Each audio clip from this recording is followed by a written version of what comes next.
in the NFC West. The Eagles have tumbled out of first place in the NFC East. Not too surprising.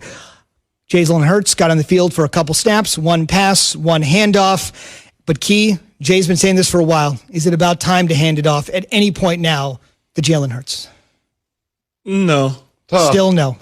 Still no. You even though Carson Wentz didn't play great last night, and I understand where Jay's coming from, but I also live in the real world of what these professional owners and general managers and presidents of teams and head coaches have to go through and think about. Sprinkling Jalen Hurts in last night, whatever, 2 plays, whatever it was that he had, that was always going to be the plan. Even though he was taking snaps reportedly with the first team, he's probably taking snaps with the first team all year long. But because Carson Wentz has played so bad, it became sensationalized to a whole nother level. And when you look at it, if you start Jalen Hurts to start, not necessarily starting, but if he was playing a significant amount of snaps last night and started to cook, now you got a huge quarterback controversy with a guy on your books for $50 million in Carson Wentz that you got to make a decision on. So you're saying if a guy comes in and plays better than the guy that's putrid, that creates another problem? That creates a huge problem because of the economics. These things are always driven by the money. Now, you asked me if Jay says, well, Key, if they should play him more or start him or look to him. This is what I will say.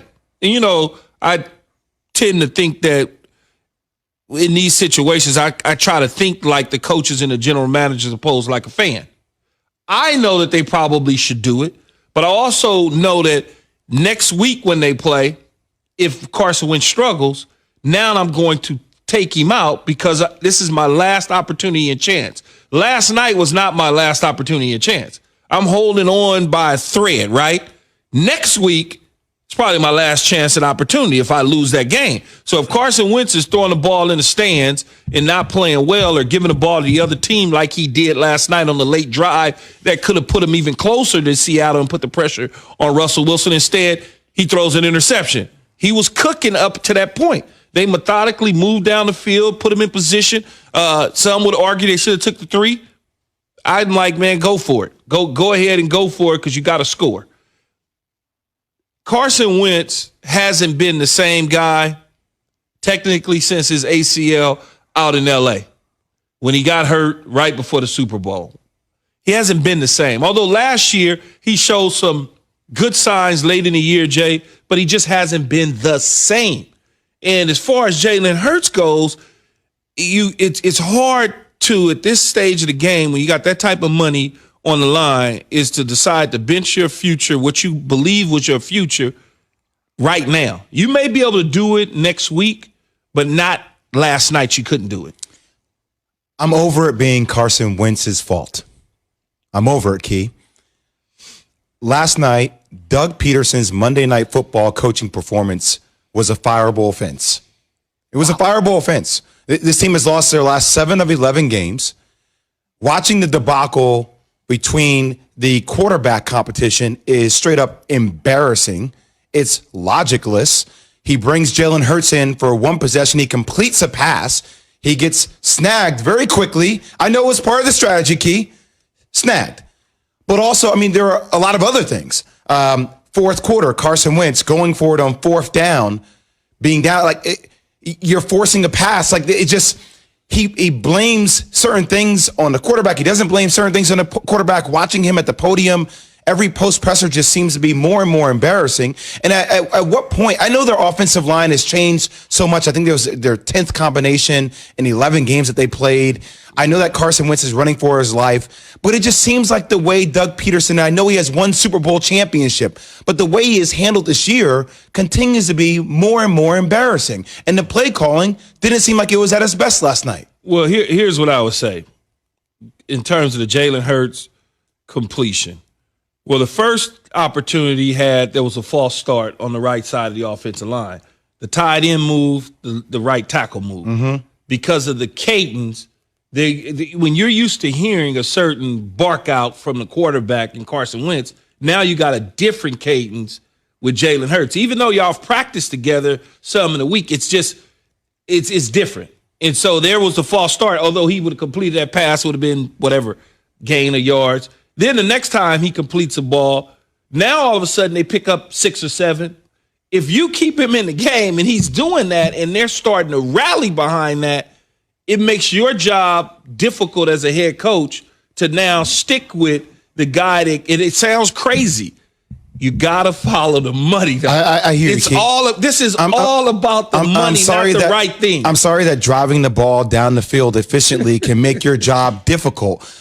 But that's what coaches' jobs are to do, handle difficult situations. I will give you another example, Key. Early second half, he burns 2 timeouts before he even gets to the 4th. Then he throws a flag for a challenge, and you're like, that's not even a question. There's so many things that Doug Peterson is doing when you watch these games where you're like, what the hell is going on?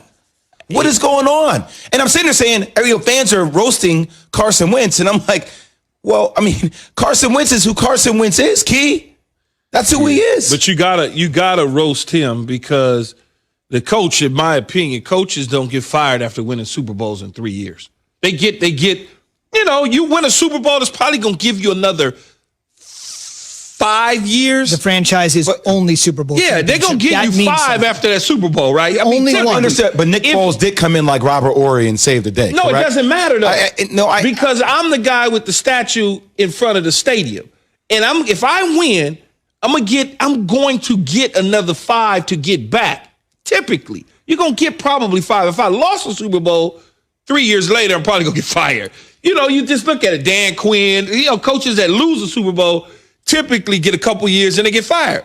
Well, guys that win, they usually are there for an extended period of time. So I don't necessarily know that Doug will be going anywhere. No, look, if that's Jeffrey Lurie, who is the owner, if he's the one pushing for Jalen Hurts to play, somebody internally is pushing for Jalen Hurts to play.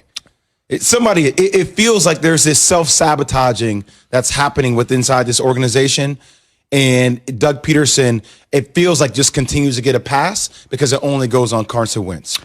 Be a part of the Keyshawn, J. Will, and Zubin Nation on the Dr. Pepper call-in line, 888-SAY-ESPN or 888-729-3776. Key J and Z on Twitter if that's easier. Simple question. The fellas just spent 7 minutes talking about it. Who should start for the Eagles?